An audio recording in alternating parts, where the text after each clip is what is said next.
मनीष, तुमने नौकरानी को देखा क्या? अरे मुझे क्या पता नौकरानी कहाँ है, और मैं कोई इसके पीछे पीछे थोड़े ना रहता हूँ। अरे पता नहीं यार, वो कहाँ चली गई। अभी अभी तो झाड़ू लगा रही थी, अचानक गायब हो गई। अरे मुझे नहीं पता यार, बाहर जाके देखो तुम्हारी नौकरानी को। अच्छा अच्छा ठीक है, तुम गुस्सा मत करो, मैं देखती हूँ बाहर। अरे ये चप्पल तो नौकरानी की है। ये यहाँ क्या कर रही है? अरे ये नौकरानी की चप्पल है। अरे मुझे क्या पता ये नौकरानी की चप्पल है, इसे तो वहां से मैं पहन कर आया हूँ। पता नहीं कहीं पे भी चप्पल खोल देती है शीला भी। चलो ठीक है। गेट बंद करके जाओ।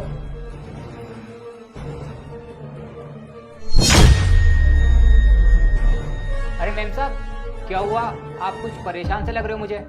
अरे देख ना रामू, पता नहीं ये नौकरानी कहाँ चली गई। अरे अभी अभी तो झाड़ू लगा रही थी, अचानक गायब हो गई, दिख ही नहीं रही पूरे घर में कहीं भी। मेम साहब, अगर आप बुरा ना माने तो एक बात बोलूं? हाँ बता रामू। वो मेम साहब, शीला और कहीं नहीं, उस सांप की रजाई के अंदर है। क्या? अरे तेरा दिमाग तो ठीक है, तुझे पता भी है तू क्या बोल रहा है? मेम साहब, मैं बिल्कुल सच कह रहा हूँ।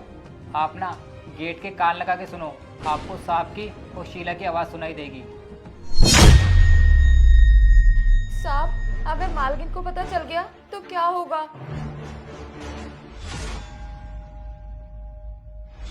मैंने आपको कितनी बार मना कर रखा है, जब मालकिन घर में हो तो ये सब मत किया करो।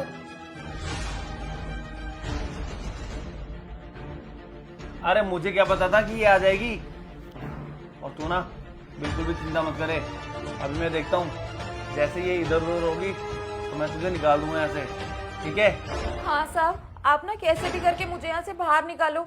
अगर मालकिन को पता चल गया और मेरे घर में पता चल गया किसी को, तो वो तो मुझे जान से ही मार देंगे। आप मुझे कैसे भी करके यहाँ से बाहर निकालो। पता चल नहीं जाएगा, पता चल गया। मनीष बाहर आओ, मैंने कहा बाहर आओ। मुझे कैसे भी करके यहाँ से बाहर निकालो, वरना मालकिन। साहब, मालकिन को कैसे पता चल गया? अरे मुझे क्या पता इसे कैसे पता चल गया। हाँ मुझे तो ये समझ में नहीं आ रहा, अब मैं करूँ तो क्या करूँ। साहब, आप कुछ भी करके मुझे यहाँ से बाहर निकालिए प्लीज। ठीक है, तू शांति से बैठ, अभी सोचने दे मुझे कुछ।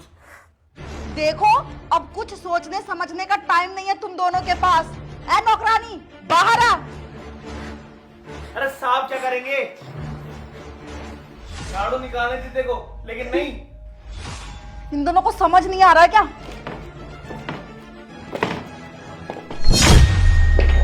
कहाँ गई ये नौकरानी? बाहर निकल। शीला, तुम कर क्या रही थी मनीष के साथ, ये बताओ। वो मालकिन, मैं तो रूम में झाड़ू लगा रही थी, लेकिन साहब ने ना गेट बंद कर लिया। मेरी कोई गलती नहीं इसमें। चुप कर, दो कौड़ी की काम वाली। अरे 6 साल की बच्ची है क्या तू, जो उसने गेट बंद कर लिया और तू यहाँ बैठी रही? तू जैसी नौकरानी को ना मैं अच्छी तरीके से जानती हूँ। अरे अमीर लड़का देखा नहीं कि चली उसे फंसाने के लिए? नहीं नहीं मेम साहब, मैं ना झूठ नहीं बोल रही, आप एक बार साहब से पूछिए। अरे क्या सुनूं मैं तेरे साहब की?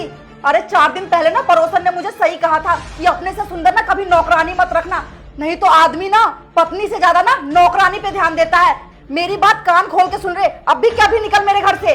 अरे सही कहा था उस पड़ोसन ने, मैं ही थी जो उसकी बात नहीं मानी। अगर मैं उसकी बात मान लेती ना तो मुझे आज ये दिन नहीं देखना पड़ता। चुपचाप मेरे घर से निकल जा, इससे पहले कि मैं तुझे धक्के मार के निकालूं। तू जितनी भोली दिखती है ना उतनी है नहीं। अरे प्रिया देखो, तुम गुस्सा मत करो, और इसमें इस बेचारी की क्या गलती है। चलो ठीक है, मैं मानता हूँ सारी गलती मेरी है, लेकिन हाँ आज के बाद ना मैं कोई गलती करूँगा और ना इससे कोई गलती होने दूंगा। तुम बस शांत रहो। और वैसे भी अगर तुम इसे निकाल दोगी तो आजकल अच्छी नौकरानी मिलती कहाँ है। अब तुम रहने दो, इसे घर से मत निकालो बस। अरे चुप करो तुम एकदम। अरे अभी भी तुम्हें शर्म नहीं आ रही क्या? तुमने मुझे धोखा दिया है, वो भी इस नौकरानी के चक्कर में, और अब बोल रहे हो किसी घर में रख लूं। भले मुझे इस घर का काम खुद क्यों ना करना पड़े, इसको तो मैं अब नहीं रखूंगी। और तू खड़ी खड़ी मेरा मुंह क्या देख रही है? चुपचाप निकलेगी यहाँ से या मैं धक्के मार के निकालूं? निकल यहाँ से।